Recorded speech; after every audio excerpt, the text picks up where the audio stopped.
Hello students, हम लोग पढ़ रहे हैं फिजियोलॉजी। और फिजियोलॉजी के लास्ट क्लास में हम लोगों ने पढ़ लिया था।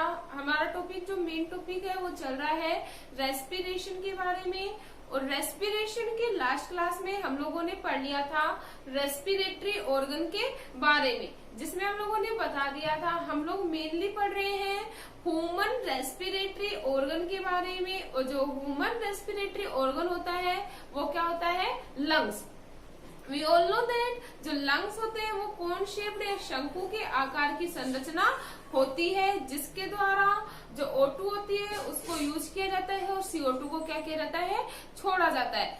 आज हम बात करेंगे मैकेनिज्म ऑफ रेस्पिरेशन के बारे में या श्वसन की क्रियाविधि के बारे में। तो आज का अपना जो टॉपिक है वो है मैकेनिज्म ऑफ रेस्पिरेशन या श्वसन की क्रिया विधि। मैकेनिज्म ऑफ रेस्पिरेशन क्या होता है, मतलब श्वसन की जो क्रिया होती है वो किस प्रकार से चलती है, उसके बारे में पढ़ना ही क्या है, उसकी mechanism. We all know that student, जो ह्यूमंस होते हैं वो रेस्पिरेशन के थ्रू आउट O2 यूज करते हैं और CO2 को क्या करते हैं? छोड़ते हैं। जो O2 होती है वो कहाँ से प्राप्त होती है? O2 जो होती है वो हमें एटमॉस्फेयर से या वायुमंडल से प्राप्त होती है। तो अगर हम डेफिनेशन की बात करें, वायुमंडल के ऑक्सीजन को ग्रहण करने की जो क्रिया होती है वो क्या कहलाती है? निःश्वसन। वायुमंडल की जो O2 होती है उसको ग्रहण करने की जो क्रिया होती है वो क्या कहला रही है? निःश्वसन कहलाती है। जबकि जो O2 यूज होने के बाद CO2 को छोड़ने की जो क्रिया होती है वो कहलाती है उच्च श्वसन। ये हम लोगों ने लास्ट क्लास में बता दिया था कि O2 को ग्रहण करना निःश्वसन कहलाता है और CO2 को छोड़ना क्या कहलाता है? उच्च श्वसन कहलाता है। और वी ऑल नो दैट यह जो क्रिया होती है वो किसके थ्रू आउट होती है? लंग्स के थ्रू आउट होती है या लंग्स के द्वारा होती है। और हम लोगों ने बता दिया था जो लंग्स का जो सिचुएशन होता है या जो लंग्स की जो स्थिति होती है वो कहाँ होती है? थोरेसिक कैविटी में मध्य अवकाश के दोनों साइड में क्या प्रेजेंट होते हैं? लंग्स प्रेजेंट होते हैं। और ये जो लंग्स होते हैं वो नंबर में कितने होते हैं? Number of lungs in human क्या कितने होते हैं भाई? 2। एक कौन सा होता है? लेफ्ट, और सेकंड कौन सा होता है? राइट। इतना क्लियर है अपना। अगर हम नेक्स्ट बात करें, नंबर में कितने होते हैं भाई? 2, एक लेफ्ट एंड राइट। अगर हम बात करें जो लंग्स की जो मेन क्रिया होती है वो खुद लंग्स के द्वारा नहीं होती है, मतलब जो लंग्स में संकुचन व शिथिलन की क्रिया होती है वह लंग्स के द्वारा नहीं की जाती। इसको एक्टिव करने के लिए जिसकी हमें नीड होती है वो होती है, जो मेन रोल प्ले करता है वो करता है थोरेसिक कैविटी। लंग्स एक्टिव करने के लिए किसकी नीड होती है? थोरेसिक कैविटी की या वक्षीय गुहा की। वक्षीय गुहा की आवश्यकता होती है। सिंपल सी बात है, वक्षीय गुहा हम लोग जान लेते हैं किस प्रकार से मेन रोल प्ले करती है। जो वक्षीय गुहा होती है फेफड़ों में खुद के द्वारा संकुचन व शिथिलन की क्रिया नहीं करवाई जाती। वक्षीय गुहा में कोई भी क्रिया होने पर या उसके आयतन में परिवर्तन होने पर उसका जो इफेक्ट होता है वो किसके ऊपर दिखाई देता है भाई?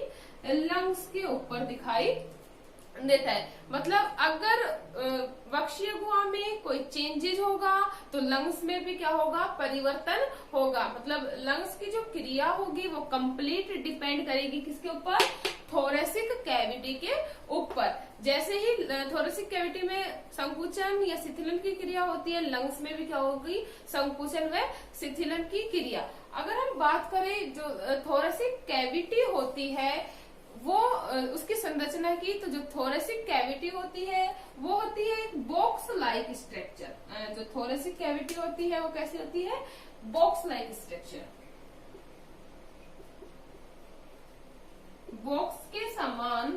संरचना होती है। ठीक है, जो जिसका जो पृष्ठ सतह होती है या जिसकी जो डोर्सल सरफेस होती है वो कशेरुक दंड के द्वारा, जैसे हम लोगों ने बता दिया किस प्रकार की संरचना है, इस प्रकार से बॉक्स के समान संरचना होगी जिसकी जो डोर्सल सरफेस है वो किसके द्वारा, कशेरुक दंड के द्वारा, जबकि जो वेंट्रल सरफेस है वो स्टर्नम के द्वारा, और उसकी जो पार्श्व की मतलब डोर्सल वेंट्रल की तो बात हो गई, अब दोनों साइड में पार्श्व होगा क्योंकि हम लोग जानते हैं बॉक्स कैसा है, चौकोर आकार की संरचना होती है। तो जो पार्श्व की जो सतह होती है वो पसलियों के द्वारा घिरी हुई रहती है। इतना क्लियर है। डोर्सल सरफेस किसके द्वारा, कशेरुक दंड के द्वारा, वेंट्रल सरफेस स्टर्नम के द्वारा, जबकि दोनों पार्श्व की जो सतह होती है वो किसके द्वारा, रिब्स के द्वारा जुड़ी हुई होती है या रिब्स के द्वारा घिरी हुई होती है। जो रिब्स होती है ह्यूमन में उनकी जो संख्या होती है या पसलियों की जो संख्या होती है वो होती है 12 जोड़ी। मतलब जो टोटल नंबर ऑफ रिब्स होती है वो 24 होती है, जिन्हें जो पेयर में पाई जाती है। इसे कितनी जोड़ी बोला जा रहा है, 12 जोड़ी क्या पाई जाती है, रिब्स पाई जाती है। नेक्स्ट अगर हम बात करें, जो पसलियां होती है वो जुड़ी हुई होती है ऊपर की ओर तो कशेरुकों से। किससे जुड़ी हुई होती है, जैसे पसलियां होंगी ऊपर और नीचे की साइड में, तो जो ऊपर की ओर जो पसलियां होती है वो जुड़ी हुई होती है कशेरुक से। जबकि अगर हम बात करें पसलियों के निचले हिस्से की, किसकी बात कर रहे हैं भाई, पसलियों के निचले हिस्से की अगर हम बात करें तो जो पसलियों का निचला हिस्सा है वो जुड़ा हुआ होता है किसके द्वारा, स्टर्नम के द्वारा। ऊपरी हिस्सा किसके द्वारा जुड़ा होता है, कशेरुकों के द्वारा या कशेरुक के द्वारा, जबकि जो नीचे वाला जो हिस्सा होता है वो जुड़ा हुआ होता है किसके द्वारा, स्टर्नम के द्वारा। इतना क्लियर है। नेक्स्ट अगर हम बात करें पसली किसकी कैसे पाई जा रही है, इन पेयर, किसमें पाई जा रही है, पेयर मतलब जोड़े के रूप में पाई जा रही है। दो पसलियों के बीच, किसकी बात कर रहे हैं, दो पसलियों के बीच में दो जोड़ी क्या प्रेजेंट होती है, मसल्स प्रेजेंट होती है या दो जोड़ी पेशियां पाई जाती हैं। इन पेशियों को कहा जाता है इंटरकोस्टल पेशी। रिब्स पेयर में पाई जा रही है, जैसे दो पसली क्या है, रिब्स है, इनके बीच में क्या प्रेजेंट है, दो ही क्या प्रेजेंट है भाई, पेशियां प्रेजेंट है। ये जो पेशियां होती हैं इनको कहा जा रहा है इंटरकोस्टल पेशी। इतना क्लियर है। अब बात कर रहे हैं कितनी जोड़ी पेशियां पाई जा रही है, दो पसलियों के बीच में दो ही जोड़ी क्या पाई जा रही है, इंटरकोस्टल पेशी पाई जा रही है। अब देखो जो इंटरकोस्टल पेशी होती है वो इस प्रकार से जुड़ी हुई है दोनों पसलियों के बीच में। तो जो अपर वाली जो पेशी होती है उसे कहा जाता है एक्सटर्नल इंटरकोस्टल पेशी, एक्सटर्नल इंटरकोस्टल पेशी। ठीक है, जबकि जो दूसरी पेशी होती है उसे कहा जाता है इंटरनल इंटरकोस्टल पेशी। वापस से बता रहे हैं कितनी पेशियां पाई जा रही हैं, 12 जोड़ी। 12 जोड़ी का मतलब प्रत्येक जो रिब्स है वो किसमें प्रेजेंट है भाई, पेयर में प्रेजेंट है। प्रत्येक दो पसलियों के बीच में क्या पाई जा रही है, दो जोड़ी पेशियां पाई जा रही है। कौन सी कहला रही है, इंटरकोस्टल पेशी।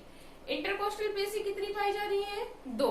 कौन कौन सी, एक तो एक्सटर्नल इंटरकोस्टल पेशी एंड अदर जो होगी वो क्या कहलाती है, इंटरनल इंटरकोस्टल पेशी। इतना क्लियर है। अगर हम नेक्स्ट बात करें, जो ये रिब्स होती है वो एक दूसरे से ऊपर और नीचे क्या होती है, जुड़ी हुई होती है, मतलब एक दूसरे को क्रॉस करते हुए जुड़ी हुई होती है।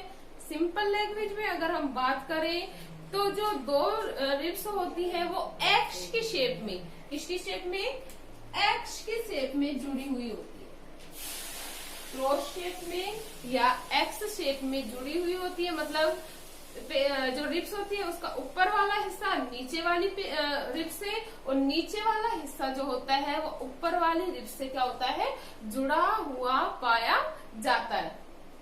इतना क्लियर है। अगर हम बात करें पेशियों की क्रिया की, तो जो पेशियों की जो क्रिया होती है, एक बार में एक ही प्रकार की जो समस्त पेशियां होती हैं वो एक साथ क्या करती हैं, कार्य करने की क्षमता रखती है। मतलब एक बार में एक प्रकार की समस्त पेशियां श्वसन की क्रिया में भाग लेती हैं, और समस्त प्रकार की जो पेशियां होंगी वो कंटिन्यू अपना क्या करेंगी, वर्क करेंगी, जिससे कंटिन्यू रेस्पिरेशन की जो क्रिया होती है वो चलती रहती है। नेक्स्ट अगर हम बात करें जो विश्राम अवस्था में जो डायफ्राम होता है, किसमें, इन रेस्टिंग स्टेज में जो डायफ्राम होता है वो उसकी जो शेप होती है वो हो जाती है गुंबद के आकार की, गुंबदाकार हो जाती है। कौन सी अवस्था में, विश्राम अवस्था में। तो ये तो हम लोगों ने पढ़ लिया कि किस प्रकार से रेस्पिरेशन की क्रिया में जो थोरेसिक कैविटी होती है वो मेन रोल प्ले करती है, किस प्रकार ये जो थोरेसिक कैविटी में है उसकी जो सरफेस होती है किस प्रकार से जुड़ी हुई होती है। नेक्स्ट अब हम बात करेंगे श्वसन की क्रिया। मतलब अब पूरा ऑर्गन हम लोगों ने समझ लिया है, अब हम पढ़ेंगे श्वसन की क्रिया की किस प्रकार से अब इन अंगों के बीच में श्वसन कंप्लीट होता है। तो इतना क्लियर आपके।